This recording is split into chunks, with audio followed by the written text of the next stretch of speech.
I'm Liz Waring, I'm Curator of Visual Art at Museums Sheffield, and I welcome you here today to the Visual Art Collection store. So we have about 6,000 works of art in the collection that belong to the city of Sheffield, and within this store here that you can see around me, we have about 2,000 works of oils or acrylics. We also have about 4,000 works on paper and about 150 sculptures, more or less.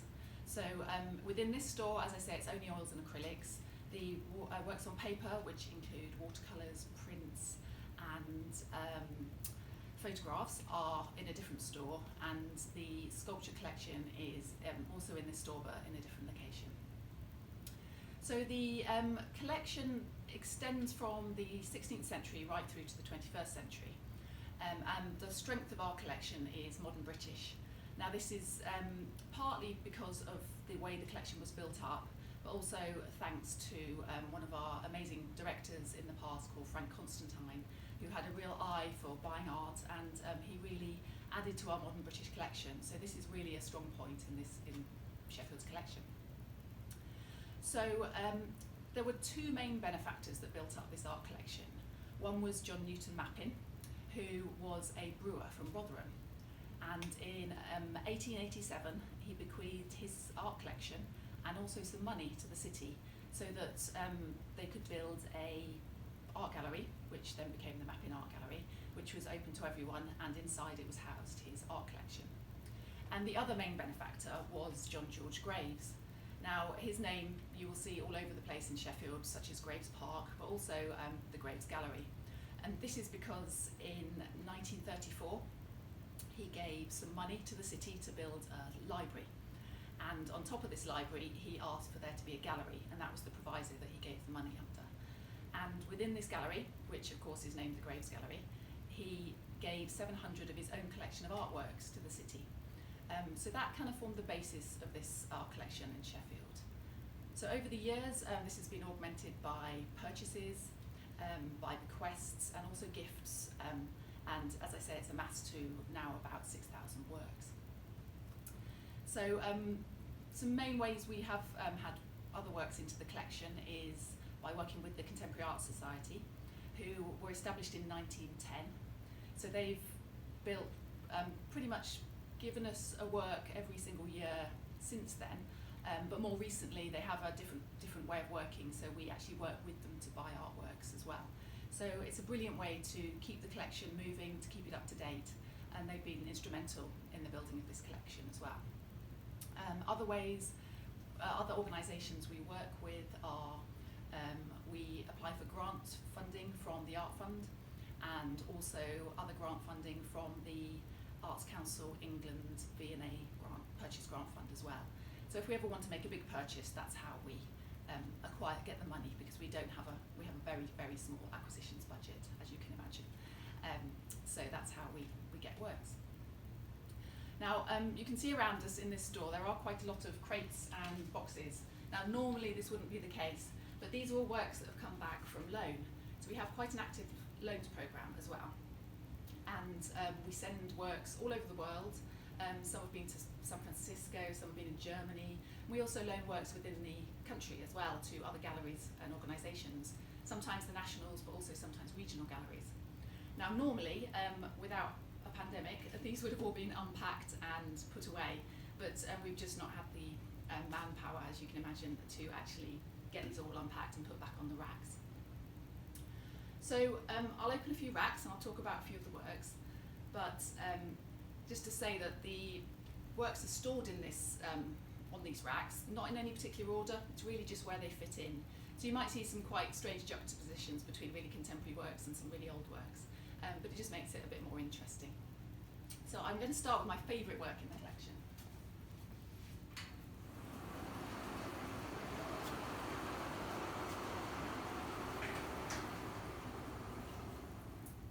And it's this beautiful young lady here, well not quite so young, but beautiful lady here, and she's called Hortense Mancini, and she was painted by an artist called Godfrey Kneller.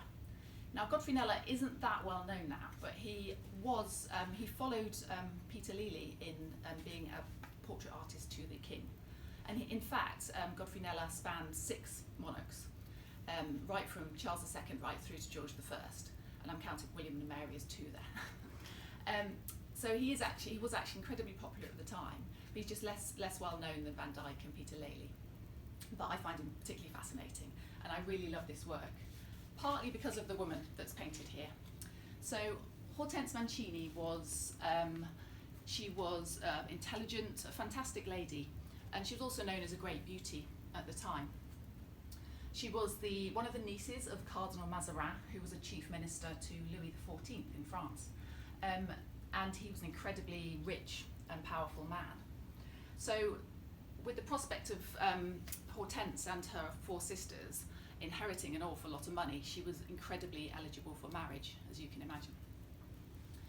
So she was actually proposed to by Charles II, but he was at that time in exile in France, and Cardinal Mazarin didn't see him as a very good prospect for a husband. He did kick himself later, because obviously he was reinstated to the throne in England. But by this point, Hortense Mancini, they'd accepted an offer of marriage from the Marquis du Maillet in France, who was one of the richest men in Europe at the time. So age 15, unbelievably, she went off to marry this man.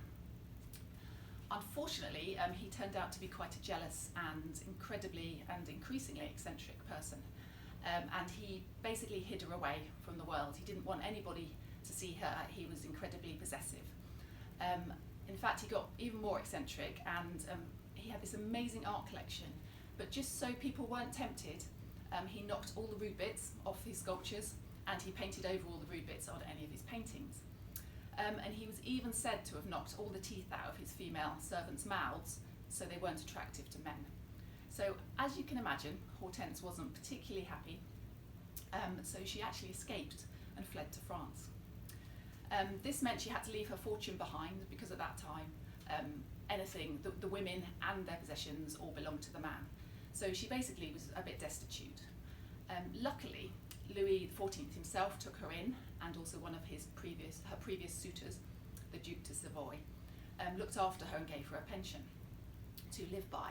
But after the death of the Duke, she again had no income. So over in England, Charles II had his favourite mistress, the Duchess of Portsmouth, and one of the French ambassador, called Ralph Montague, decided it would be a good idea to knock this chief mistress off her post. So he invited Hortense over to try and do this, and she in fact succeeded and became the chief mistress to Charles II. But not quite part of the plan was she also had an affair with Anne, the Countess of Sussex, and also I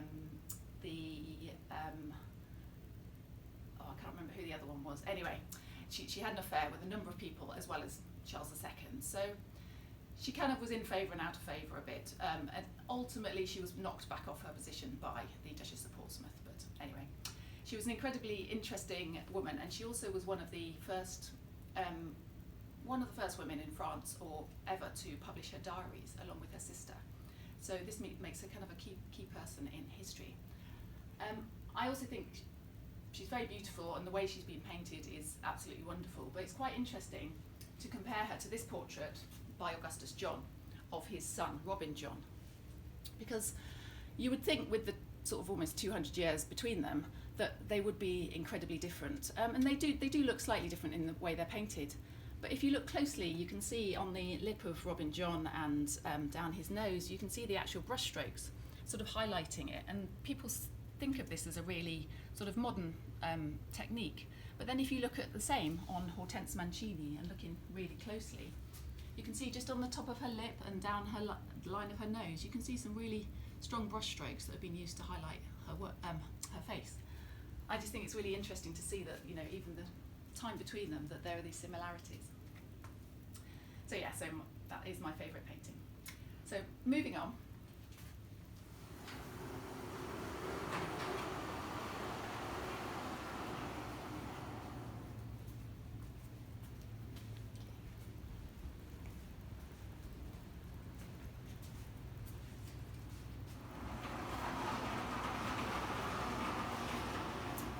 Quite a stark contrast to the last painting. This work is called Butcher Shop Number 1, and it was painted in 1955 by Peter Coker. Now he was painting and drawing a lot of this butcher shop at the time in 1955 for a particular exhibition, and the actual butcher shop was just round the corner from him near his studio in the East End of London. Now, it's described sometimes as a still life and sometimes as a portrait, because as you can see, this chunk of meat that's quite large in the painting could almost be figurative. It's almost like it almost represents a person. So it's quite an interesting piece, and also the way it's been painted with really impasto brushstrokes. And if you look closely, it's really thickly painted. It kind of makes it really look like a chunk of meat, so it makes it very realistic. So Peter Coker was associated with the kitchen sink school at the time. He wasn't actually part of the kitchen sink school, but like them, his paintings show sort of the gritty reality of the everyday, and this is a perfect example of that.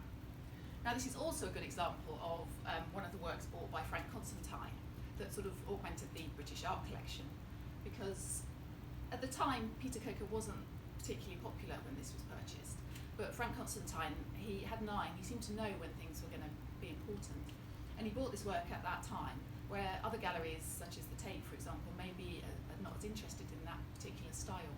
So we actually have a really good collection of works, sort of from 1945 to 1975, that maybe other galleries, I mean some do, but a lot of other galleries don't have, which we're very lucky to have, thanks to Frank Constantine.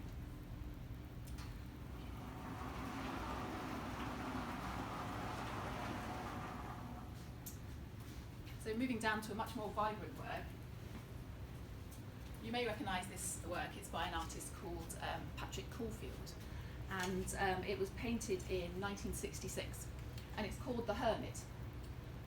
Now, even though he's used really bright, sort of, lurid colours, it actually gives a kind of sense of isolation with this solo figure sat on his own, huddled, looking out to the yellow world. Now, the rocks and things around this, Patrick Caulfield described as the landscape of the mind. And in fact, this little pile of stones, he refers to, they're referred to in some plays by Samuel Beckett, a trilogy of plays called, just double check the name, get it right. So it's called Malloy, Malone Dies, and The Unnameable. And within one of these plays, there is the main character walks down a beach and he picks up stones off the beach. And because they're on the beach, they taste all salty, so he sucks the salt off and then he puts them in his pocket. And that's what Patrick Caulfield says this little pile of stones is here. Now, Patrick Caulfield's quite an interesting artist because he uses the technique of a sign painter. So you really can't see the brush strokes in this. It's almost, impossible to see where he's painted. And then he outlines everything in black, as you might expect on a poster or on a sign. But I think that gives this a kind of sort of mysterious, kind of otherworldly feel about it as well, because it's quite unusual in the way it's painted.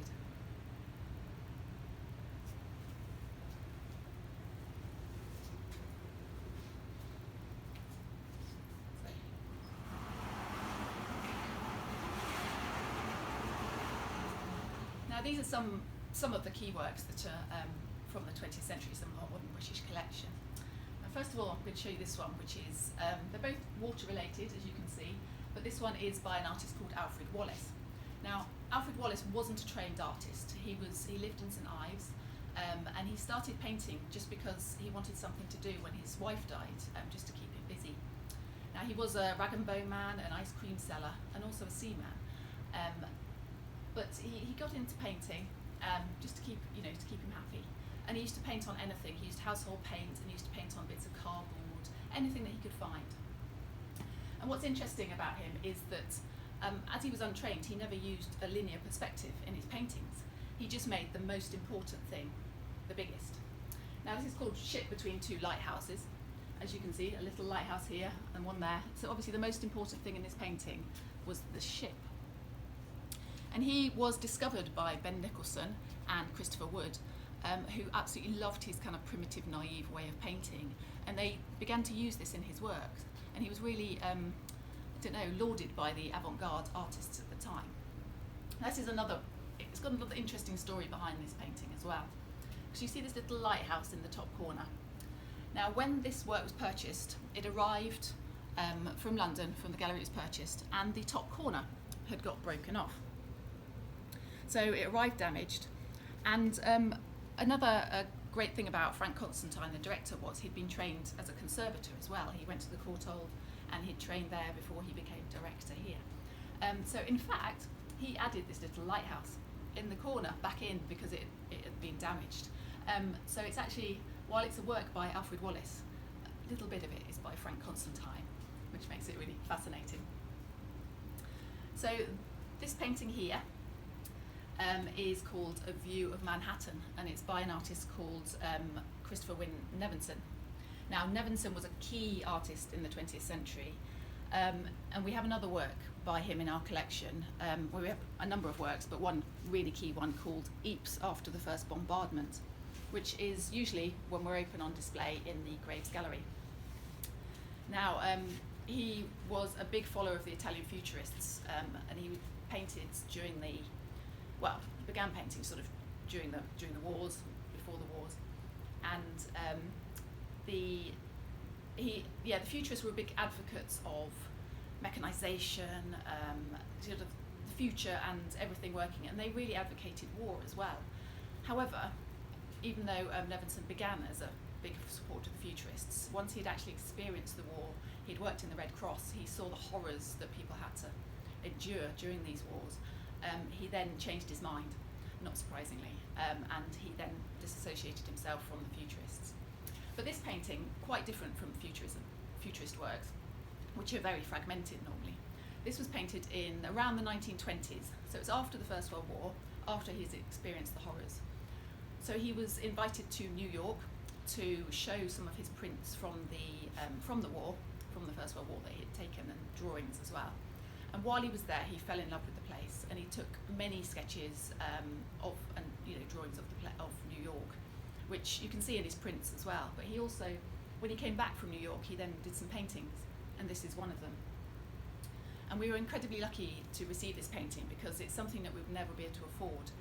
But the very generous person came along and said, would we like this painting, because they weren't well and they were worried about its future. And obviously we jumped at the chance, and we wanted to, it was a wonderful work, we wanted to look after it, we wanted them to know that we would, it would be in safe hands. So this was very kindly given by the family of Professor Anthony Flew in 2016. So that's, another way that things come into the collection, which is fantastic for us.